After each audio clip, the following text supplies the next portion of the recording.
Have you ever caught your own reflection and not recognized the person looking back? I'm not talking about a new wrinkle or a different hairstyle. I mean a deeper, more unsettling sense that the face in the glass belongs to a stranger, that the eyes staring back hold a story you've stopped telling yourself. We live in a world of symbols. Everything about you communicates, often more honestly than your words ever could. Your posture, your gaze, the care in your attire. They are not superficial details. They are the silent vocabulary of your inner world.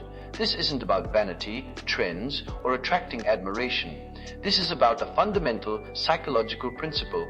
Your external presentation is a direct dialogue with your deepest self. When that dialogue breaks down, life loses its cohesion. So, the most critical ritual of your day might be the one you've been neglecting or rushing through, the moment you stand before the mirror. If you have the courage to explore why that moment holds the key to psychological integrity, stay with me. What you are about to discover could recalibrate your relationship with yourself. From the perspective of depth psychology, you are not a soul trapped in a body. You are an integrated entity where the inner and outer are in constant conversation. Your physical presence is the primary canvas upon which your unconscious mind paints its state of being. We often dismiss attention to appearance as shallow or narcissistic, but this dismissal can be a convenient defense mechanism. It allows us to avoid the more demanding work of inner-outer alignment. Think of it this way: if your soul had a physical form, wouldn't you want that form to be respected, cared for, and expressed with integrity? Neglecting your vessel is often a subtle form of self-abandonment. Consider two foundational concepts, the persona and the self. The persona is the necessary social mask, the professional, the parent, the friend. It's the role you play to navigate the world. The self is your total, authentic being, containing both your light and your shadow. Well-being exists in the harmony between the two. Suffering arises in the gap. Have you ever felt like you're performing a role that no longer fits? That disquiet isn't about your clothes. It's about the widening rift between the mask you wear and the truth you feel. This rift manifests. It shows up in chronic fatigue, in a slumped posture, in a gaze that avoids its own reflection. Your body becomes the bulletin board for all the memos from your psyche that you've left unread. Look at someone's shoes, and you might sense how they feel about their journey. Observe the set of their shoulders, and you glimpse the weight they carry. This isn't judgment. It's reading the symbolic language we all speak unconsciously. A person in alignment, regardless of conventional beauty or expensive style, carries a presence. They seem collected. Their energy is contained, not scattered.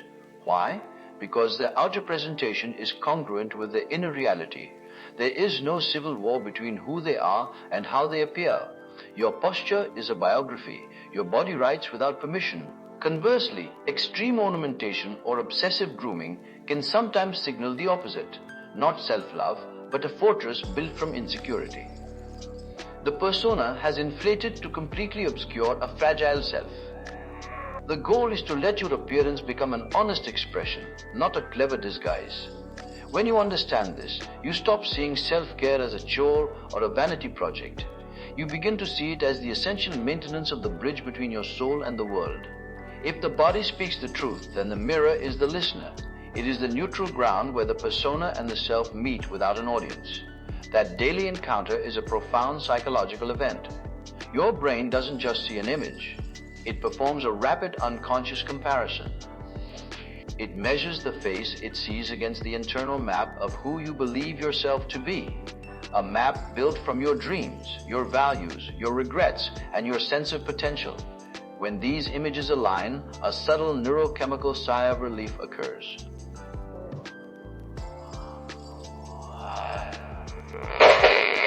You might call it having a good day, but its root is this moment of inner-outer agreement.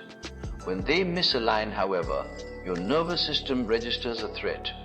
A low-grade stress response flickers. You might feel a vague shame, irritation, or the urge to look away. You don't just think, I look tired. You feel, I am not who I am supposed to be. This is why people avoid mirrors. It's not a fear of ugliness, it's a fear of the truth. The reflection exposes the distance between your current reality and your soul's silent blueprint. Have you ever rushed through your morning routine, avoiding your own gaze in the glass? That isn't busyness, that is avoidance. You're turning away from a conversation your deepest self is trying to have. The mirror doesn't lie. It merely shows you how far you have or have not traveled on the path toward becoming yourself.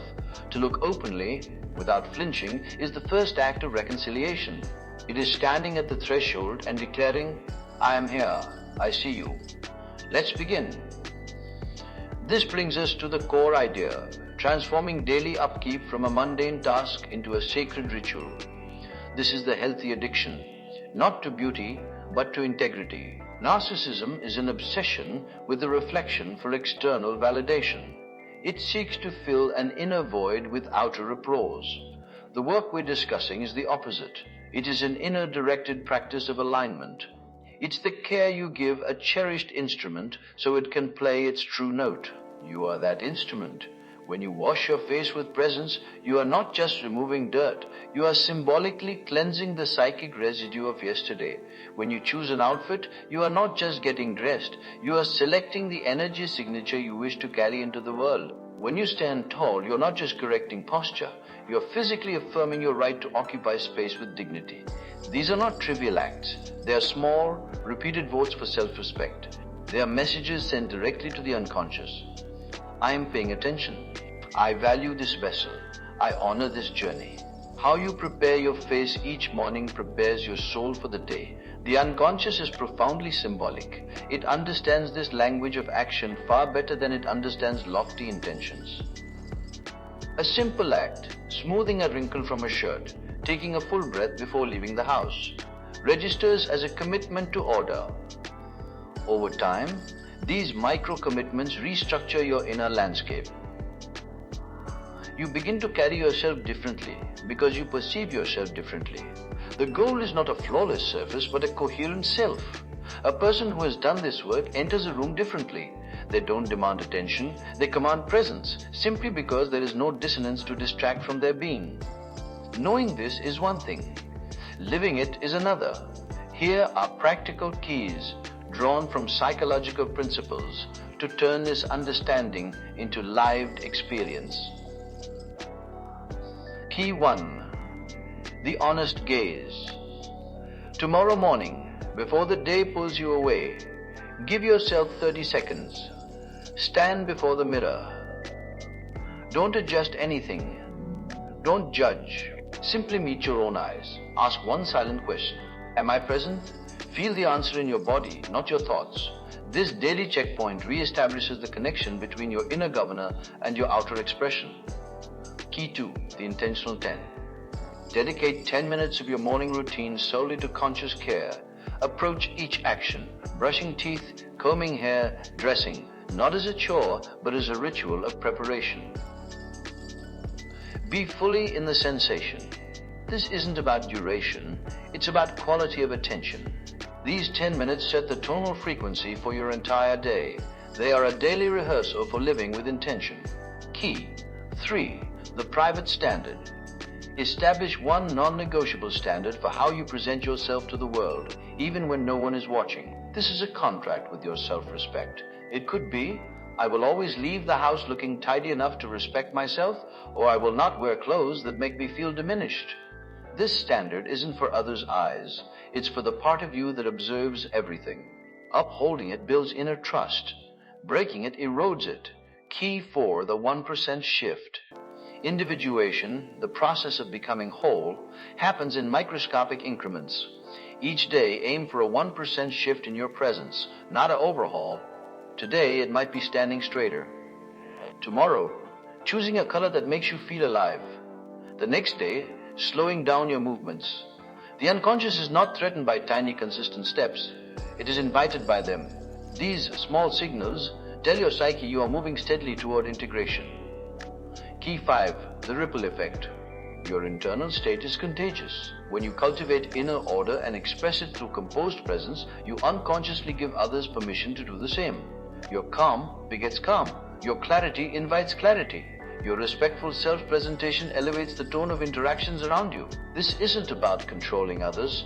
It's about understanding that your wholeness is a silent gift to your environment. By putting yourself together, you help put the space around you together. This work is a lifelong practice, not a destination. There will be days you feel disconnected, days the ritual feels empty. That's part of the dialogue. The point is to return again and again to the simple, profound act of showing up for yourself in the mirror and in the world. When you do, you'll discover something remarkable. The fear of the reflection dissolves. The stranger's face in the glass gradually becomes familiar, then friendly, then an ally. You are no longer fleeing from yourself. You are building a conscious partnership with the most permanent relationship you will ever have, the one with the person you are becoming. If this perspective resonates with you, if it sparks a recognition of a conversation you've been meaning to have with yourself, then let that spark be your starting point. This journey is deeply personal, but you don't have to explore it alone. If you want to continue delving into ideas that bridge psychology and daily life, your support means everything. A like on this video helps these concepts reach others on a similar path. Subscribing to Winds of Thought and turning on notifications is your choice to stay connected to this exploration of depth, meaning, and authentic living. It's a small way of voting for a life of greater alignment. Thank you for your time and your courageous attention. Remember, the most powerful transformation often begins not with a grand plan, but with a single, honest look in the mirror.